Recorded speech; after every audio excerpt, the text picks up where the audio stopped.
इयत्ता चौथी. विषय आपल्या सभोवतालचे जग. भाग 1. पाठ पहिला. ठेवा निसर्गाचा. उजळणी करूया.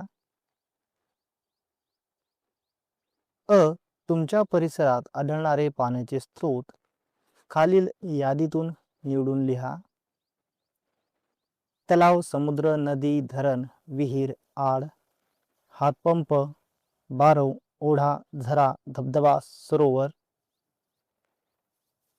उत्तर: विहीर, हातपंप, नदी, धरण, ओढा, तलाव. ओळखा पाहू मी कोण. 1. मी चिकट आणि मऊ आहे. मी पाणी सहज धरून ठेवते. उत्तर: चिकणमाती. 2. मी वाळूसारखी आहे. मी पाणी धरून ठेवू शकत नाही. वालुकामय माती. 3.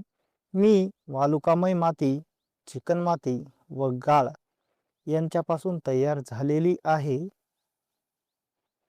गाळाची माती. खालील प्रश्नांची उत्तरे लिहा. 1. मातीचे उपयोग लिहा. उत्तर: 1. शेती करण्यासाठी मातीचा उपयोग होतो. 2. घरे व विटा तयार करण्यासाठी माती वापरतात. 3. मातीपासून मडकी, खेळणी व भांडी बनवतात. 4. झाडे वाढण्यासाठी माती आवश्यक असते. 2. मातीच्या प्रदूषणाची कारणे लिहा. उत्तर: रासायनिक खते व कीटकनाशकांचा अतिवापर. 2. प्लास्टिक व कचरा जमिनीत टाकणे. 3. कारखान्यातील सांडपाणी व रसायने. 4. झाडांची तोड व मृदा क्षरण. 3. निर्धोक पाणी म्हणजे काय? उत्तर: ज्या पाण्यात घाण, जंतू व हानिकारक पदार्थ नसतात आणि जे पाणी पिण्यास सुरक्षित असते त्याला निर्धोक पाणी म्हणतात. 4. पाण्याचे प्रदूषण कोणकोणत्या कारणांनी होते? उत्तर: 1. सांडपाणी नदीत सोडल्यामुळे.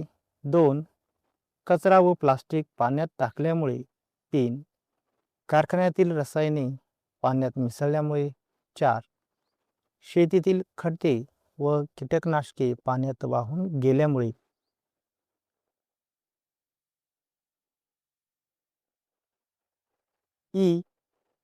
घरात पाणी कशा कशात साठवले जाते ती साधने. खालील शब्दकोड्या शोधा, त्या शब्दाभोवती चौकट करा. जसे की रांजण, माठ, टाकी, बादली, कळशी.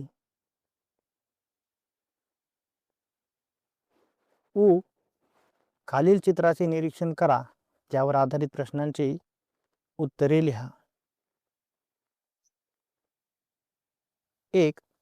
चित्रात पाणी निर्जंतुक करण्याची कोणती पद्धत वापरली आहे? उत्तर: पाणी उकळण्याची पद्धत वापरली आहे. 2. निर्जंतुक होण्यासाठी पाणी किती वेळ उकळावे? उत्तर: किमान 15 ते 20 मिनिटे पाणी उकळावे. 3. पाणी उकळल्यावर ते पिण्यास सुरक्षित का होते? उत्तर: पाणी उकळल्याने त्यातील रोगजंतू व हानिकारक सूक्ष्मजीव नष्ट होतात, त्यामुळे ते पिण्यास सुरक्षित होते. 4. पाणी निर्जंतुक करण्यासाठी आणखी कोणते उपाय करता येतील? उत्तर: पाणी गाळणे, क्लोरीनच्या गोळ्या वापरणे, वॉटर फिल्टर किंवा शुद्धीकरण यंत्र वापरणे इत्यादी उपाय करता येतील. तुम्ही काय कराल ते लिहा. 1. छतावरील पाणी वाया जाऊ नये म्हणून. उत्तर: मी पावसाचे पाणी साठवून ठेवीन. 2. पाण्याचे प्रदूषण होऊ नये म्हणून. उत्तर, मी पाण्यात कचरा टाकणार नाही. 3. माती प्रदूषण होऊ नये म्हणून. उत्तर, मी मातीत प्लास्टिक व कचरा टाकणार नाही. 4. रस्त्यावरून जाताना पाण्याचा नळ चालू आहे. मी नळ बंद करीन. 5. पावसामुळे घरातील नळाला गढूळ पाणी आले. मी ते पाणी उकळून किंवा गाळून वापरीन. ए. तुमच्या घरात एका दिवसात खालील गोष्टींसाठी किती प्रमाणात पाण्याचा वापर केला जातो याची नोंद करा. तुमच्या मित्रमैत्रिणींनी केलेल्या नोंदीसोबत तुलना करा. कृती: अंदाजे प्रमाण बादली किंवा कळशी. तर मित्रांनो, या पद्धतीने उदाहरणादाखल एक उत्तर दिले आहे. त्यानुसार तुम्ही तुमच्या घरातील पाण्याचा वापर किती होतो ते लिहू शकता.